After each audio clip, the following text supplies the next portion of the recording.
everyone, this is Myrtle Pettit, and today is such a beautiful day, and I want to take you out in our backyard so we can show you what are the medicinal and edible plants that you can find also in your backyard. This is a red clover. It's good for hormonal imbalance. You just have to get the tops, and this is what you use to make a tea. Here's mullein right here, and you can use the leaves and make a tea out of it. It's great for the lungs. Look at this, guys! This is such a big plant of mullein. I can't wait to harvest them. You can see the big trees at the back and a lot of other plants here, but this is humongous. This is actually from our neighbor's property, and this is a house 30 years in the making. This is a knapweed, and only the flowers are edible.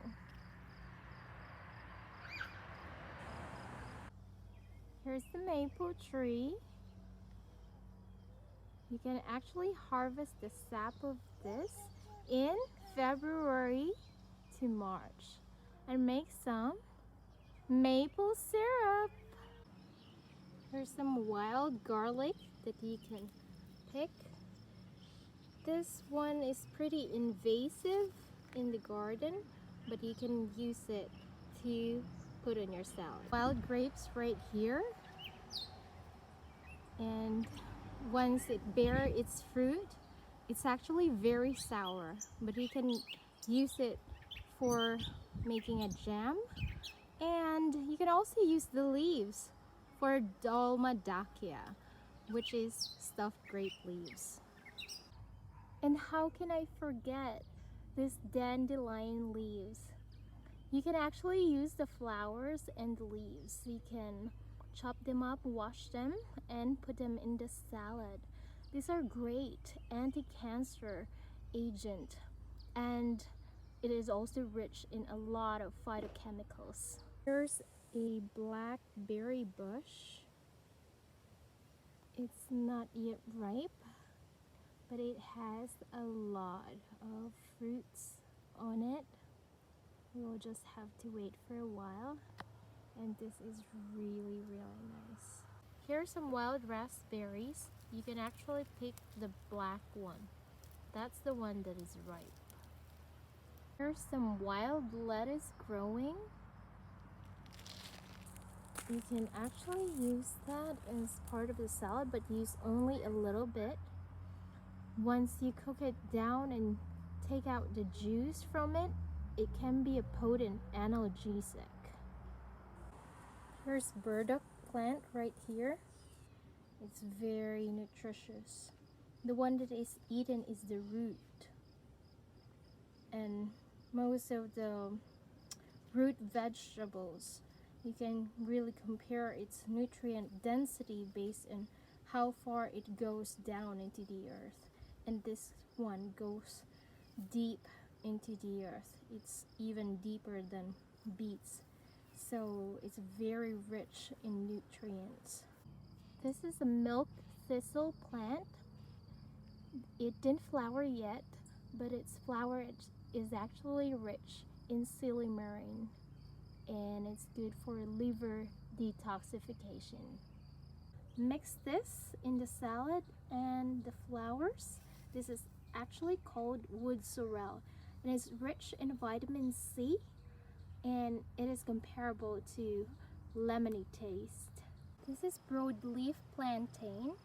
It is good for the wounds. You just have to crush them and make it into a poultice and put it on the area that is bruised or wounded or even infected. Here's one that is called yellow duck. It's good for blood cleansing, and you make a tea out of that. What I found, these are called watercress, And it's slightly bitter, but it's actually good for the gall bladder to produce a lot of gastric juices, and especially bile. It's the yarrow plant, and it's actually traditionally used to stop bleeding for women giving birth, and as well it's used to lower down blood pressure. There are many other things that it's used for. Here's Lum's quarter right here. It can also be used for the salad. This is Creeping Charlie, and you can actually harvest the young plants like this. And how can I forget grasses? One rule of thumb in survival: all grasses are edible. Isn't it amazing? So, if ever there's nothing else that you are sure to eat, grasses are good for survival. And here's the pine tree. You can use the pine nuts, take it from the unopened pine cones. You can also use the pine needles, the young pine needles, and use it to make a tea. And it is rich in vitamin C. So if you go through the bark and remove a thicker layer of it, you can go to the cambium, which is very nourishing, and it's rich in vitamins and minerals.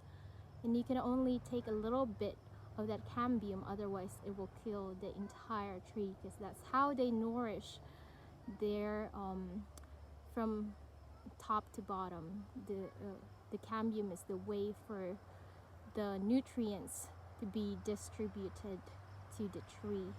So you can take a little bit of the whitish part, called the cambium, and you can make that into chips. You can process it into a flour, or you can also eat it raw.